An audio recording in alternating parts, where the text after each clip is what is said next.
বাংলাদেশে ইসকনের সবাই ভালো আছে, পরিকল্পিত গুজব ছড়ানো হচ্ছে বলে মন্তব্য করেছেন আধ্যাত্মিক নেতা। সম্প্রতি চিন্ময় কৃষ্ণ দাস গ্রেফতার ইস্যুতে একাধিক বিষয় সামনে এসেছে। সেগুলো ধর্মীয় ও আন্তর্জাতিক সম্পর্ক মিশ্র প্রতিক্রিয়া তৈরির পিছনে অন্যতম কারণ। বেশিরভাগ ক্ষেত্রে দেখা যাচ্ছে ভুল তথ্য প্রদর্শকের কাছে পৌঁছে যাচ্ছে, যার ফলে গুজব ছড়িয়ে পড়েছে একটি ধর্মীয় সম্প্রদায়ের পাশাপাশি একটি সংগঠনের নামেও। আর এতে বৈশ্বিক পরিমণ্ডলে সবচেয়ে ভুল বোঝাবুঝির জায়গায় পতিত হচ্ছে বাংলাদেশ, প্রশ্নবিদ্ধ হচ্ছে ইসকন। দ্য উইক ম্যাগাজিন ইন্ডিয়াকে দেয়া এক সাক্ষাৎকারেই এমনটা জানিয়েছেন ইসকনের কেন্দ্রীয় আধ্যাত্মিক নেতা ও মুখপাত্র দেবশঙ্কর বিষ্ণু দাস। চিন্ময়ের পরিচয় নিয়ে প্রচলিত একটি ধারণা সুস্পষ্ট ব্যাখ্যা দেন দেবশঙ্কর। তিনি জানান, চিন্ময় প্রায় 6 মাস আগেই ইসকন থেকে বহিষ্কৃত হন। পরবর্তীতে নিজের সংগঠনের প্রতি মনোযোগী ছিলেন। তাই যে ব্যক্তি একটি শান্তিপ্রিয় ধর্মীয় সংগঠন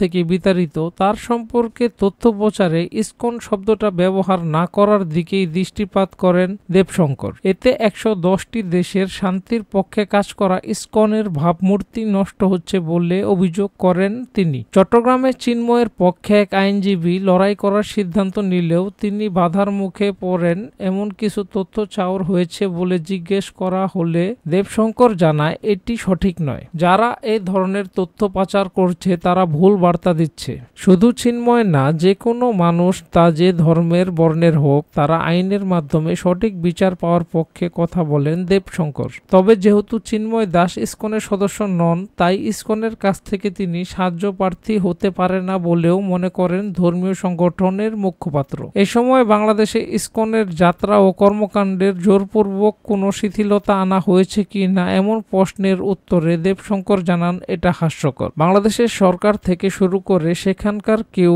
এই ক্ষেত্রে কোনো বাধা দেয়নি। 140টি সেন্টারে তারা আগের মতোই কর্মকাণ্ড চালিয়ে যাচ্ছেন বলে জানান। বাংলাদেশে কথিত সংখ্যালঘুদের নির্যাতনের ইস্যু নিয়ে বৈশ্বিক হিন্দু সম্প্রদায়ের করণীয় সম্পর্কে জানতে চাইলে তিনি বলেন, সামাজিক যোগাযোগ মাধ্যমের বদৌলতে এখন অপতথ্য খুব তাড়াতাড়ি ছড়ায়। তবে মূলধারার গণমাধ্যমের খবর বা তথ্য প্রচারে আরও সতর্ক থাকার উপর গুরুত্বারোপ করেন ইসকনের এই কেন্দ্রীয় নেতা। এ সময় কিছু মানুষ ইচ্ছে করে গুজব তৈরি করছে বলেও অভিযোগ আনেন তিনি। প্রতিটি দেশের অভ্যন্তরিত নিজস্ব আইন আছে উল্লেখ করে দেবশঙ্কর জানায়, আমরা নিয়মগুলির প্রতি শ্রদ্ধাশীল। তাই বৈশ্বিক হিন্দু সম্প্রদায়কে এ বিষয়ে মনে রাখতে অনুরোধ করেন তিনি। লেটেস্ট সব নিউজ পেতে সাবস্ক্রাইব করতে ভুলবেন না নিউজ জগৎ চ্যানেলটিতে।